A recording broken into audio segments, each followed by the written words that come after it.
diabetes can affect the kidneys, and the mechanism how diabetes affects kidneys is very interesting. What happens when our blood sugars are not under control? They go inside the kidneys, combine with the proteins, and make a chemical known as advanced glycated end products, AGEs.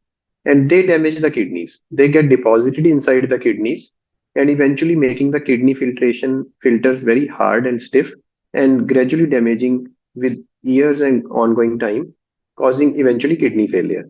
If we can keep the blood sugar levels under control, then this ongoing process of stiffness and hardening of the kidneys can be prevented. Patient comes to our OPDs and say that I am having diabetes and my sugar is under control, so I can never develop kidney failure. Actually, the process of kidneys getting affected due to diabetes is very slow. It takes at least 10 to 15 years for a diabetic person to develop kidney failure because the micro level process in which kidneys are getting affected from diabetes is very slow and it takes years to develop kidney failure.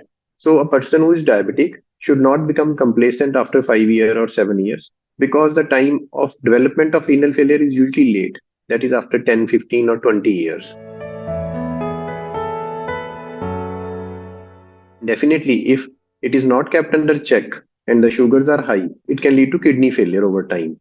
And the incidence is usually 50%. That is, half of the patient of diabetes eventually end up developing kidney failure, needing dialysis or kidney transplant. It is a leading cause of kidney failure in our country. Gradually, the kidney filtration becomes less.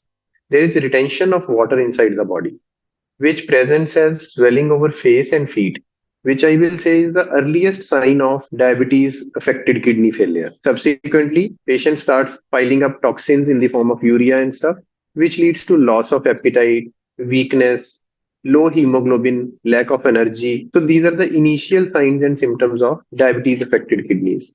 Foremost, swelling on face and feet, followed by all these symptoms. Most of diabetes patients, they usually get their sugars tested, but unfortunately they don't go for other tests which are usually able to detect kidney failure. So we usually recommend all the diabetics to at least get whole body checkup done at least once a year, which includes RFT or renal function test, which comprises of urea and creatinine as blood tests, which tell us about health of kidneys and the status of kidney functioning. So these are the simple tests: a urine test, RFT blood test, which can tell us about the state of kidneys and help in early diagnosis of kidney disease.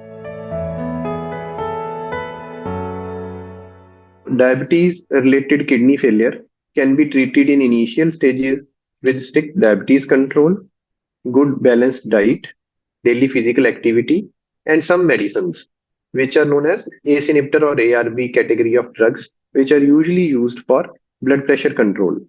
So these are called ARBs. So if one is not on these drugs, they should consult their nephrologist or physicians so that they can be initiated on these renoprotective or kidney protective drugs. Besides that, if patient is in advanced stage, then the treatment modalities include dialysis or kidney transplant. Whole thrust on managing these patients is to prevent them going into uh, full kidney failure or halt the progression of kidney disease at the early stages with the help of the patient, their family members, and us as physicians.